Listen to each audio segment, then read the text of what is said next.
Hi everyone, this is Elliot from StudioME, and this is part 2 of the Learning Premiere series. In part 1, we learned the basics of the interface of Premiere and how to import footage. Now we can actually start assembling and editing our video, which for today's example, I'll be using this intro right here.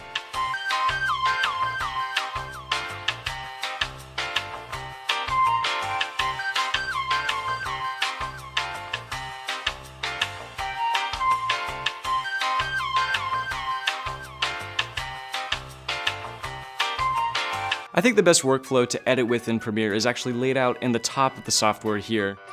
These labels are what are called workspaces, and they're basically different presets for how your panels are laid out. That being said, let's go ahead and click the Assembly workspace. As you'll notice, the Program panel has actually been completely eliminated, leaving only your Media Browser, Source Panel, and Timeline on the screen. This is done to keep your attention solely on the assembly process rather than the final product. So let's go ahead and start collecting our files. I'll click Command-I first to import my footage, highlighting all the files that I want to use. Now that they're in my project panel, I can actually start organizing them according to my own preferences. I tend to like to create bins, created in the corner here. I could rename one by hitting Enter and calling it something like Used. This way, whenever I add a clip to my timeline, I can move those used files to the used bins. I also have the ability to color code all of my files. Say the first 3 files I imported were from scene 1, while the last 3 were from scene 2, and I want to be able to tell those 2 groups apart easily. All I have to do is highlight a particular group, right-click on it, and choose a color. Now that your files are imported and organized, we can start clipping. In the last video, I talked briefly about clipping, using I and O to set mark in points and mark out points. You can also use the shortcuts J, K, and L to easily navigate through your source panel. All they really do is let you fast forward, pause or play, and rewind. So let's grab a clip. I'm going to start by hitting play, or K, until I reach a point where I want the clip to begin. How about here? So let's hit I to set a mark in point, and now I'll fast forward by hitting L a few seconds. Perfect, now let's drag it over to the timeline. And just like anything else in this program, there are 3 ways of doing this. The first way is to just grab the clip straight out of the source panel, placing it into your timeline. This allows you to add both the audio and video of your clip together.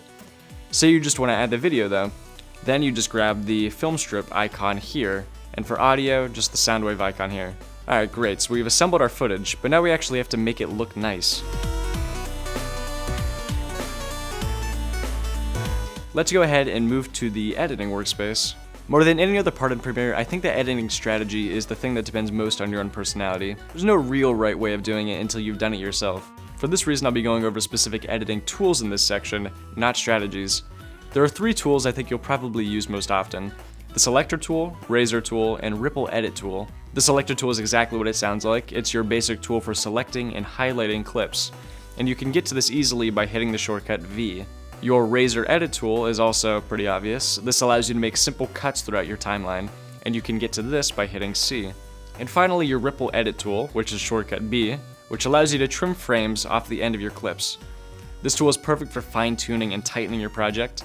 All you have to do is grab the last frame of your clip and move it to where you want it to end. This not only trims your clip, but it snaps together the gap that's left in between whenever you actually make that trim.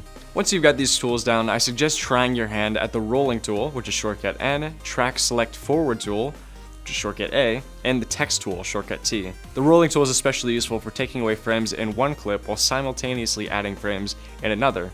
Your Track Select Forward tool allows you to select everything to the right of your cursor all at once. This eliminates the need to select everything manually and can actually save a ton of time. Finally, you've got T, the shortcut T, which just selects your text. There are plenty of other tools, and honestly the best way to learn them is to just experiment with them yourself.